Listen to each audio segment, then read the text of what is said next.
It was a freezing November evening in New York City, the kind of cold that seeps into your bones, making you shiver even beneath layers of clothing. Leonardo DiCaprio was supposed to be at a charity gala that night, surrounded by flashing cameras and champagne glasses. But fate had other plans, plans that would lead him to a dark alley and a discovery that would change his life forever. As he strolled down a quieter street to avoid the paparazzi, something made him stop. A faint sound. Was it crying? He strained his ears. There it was again.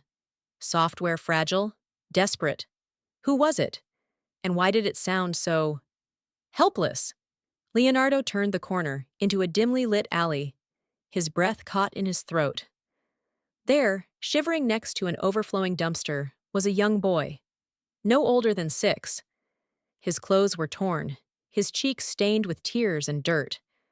But it was his eyes that froze Leonardo in place. Eyes that held a kind of pain far too heavy for someone so small.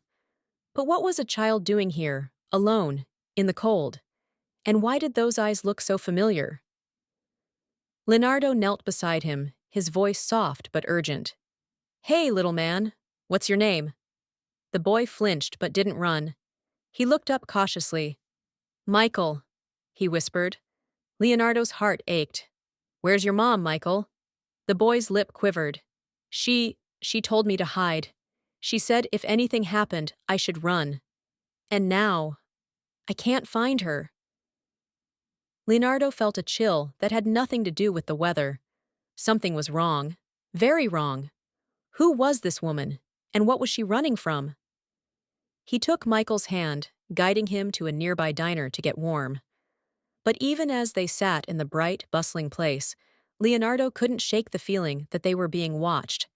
Was it paranoia? Or was someone really out there, following them?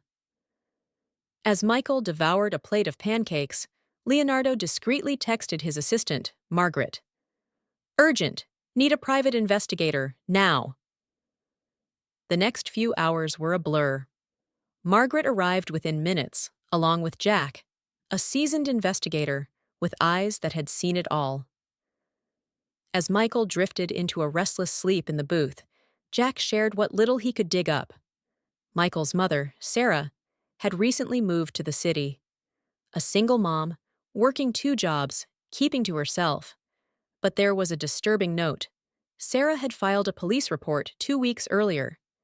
She had claimed that someone was following her. Someone dangerous. The police had dismissed it as paranoia. But was it paranoia? Or was Sarah right all along? Leonardo knew one thing. He couldn't let this child slip through the cracks. He brought Michael to his hotel, booking a separate suite under a different name. Security was tightened. No one could know they were here. But the next morning brought a terrifying revelation. Jack called with news that sent Leonardo's pulse racing. Sarah's body had been found. But it wasn't just the fact that she was dead. It was how she had been found. And what was left beside her body? A message scrawled in red paint. "We know." Know what? And why was Michael still alive when his mother wasn't? Leonardo's instincts screamed that this was bigger than a random crime. Someone was sending a message. But to whom? And why? He tightened his grip on Michael, who still had no idea his mother was gone. How could he tell him? How do you tell a child that his entire world has just been shattered? Days turned into a blur of fear and strategy. Jack uncovered more. Sarah had been a whistleblower. She had stumbled onto something, a human trafficking ring operating right under the city's nose. She had tried to expose them, but they had silenced her. But had they known about Michael? And did they know he was now with Leonardo? One night, Leonardo noticed a black SUV parked across the street from the hotel. It was there the next night, too. Different driver, same car. Was it a coincidence? Or was Michael still a target? Leonardo knew he had to act. He contacted a trusted lawyer, arranging for Michael to be placed in protective custody under a new identity. But the process would take time. Time they might not have. The tension grew unbearable. Every knock on the door made Leonardo's heart pound. Every glance over his shoulder felt like a potential threat. But then came the call that changed everything. Jack had infiltrated the trafficking ring. He had evidence, names, locations, everything. And they were planning to move their victims that night, including children. Leonardo made a decision that would shock the world. He joined the sting operation. Wearing a bulletproof vest under his coat, he stood beside law enforcement as they raided an abandoned warehouse. The scene was harrowing. Dozens of victims, some younger than Michael. But the ring was dismantled. The leaders arrested. And those children? They were finally free. As Leonardo held Michael tight that night, he whispered, "You're safe now. No one will ever hurt you again." Months later, Michael was adopted by a loving family. He started school, played soccer, and began to heal. But he never forgot Leonardo, the man who had saved his life. And Leonardo, he didn't just walk away. He became a vocal advocate against human trafficking, using his fame to shine a light on the shadows.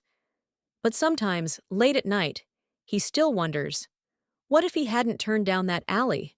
What if he hadn't heard that faint cry? How many other cries go unheard every day? Sometimes, a single moment can change everything. But the question remains, how many more moments like this are out there, waiting to be noticed? And perhaps the most haunting question of all, is someone right now watching you? Thank you for watching. If this story moved you, please like, share, and subscribe. And remember, the smallest act of kindness could save a life.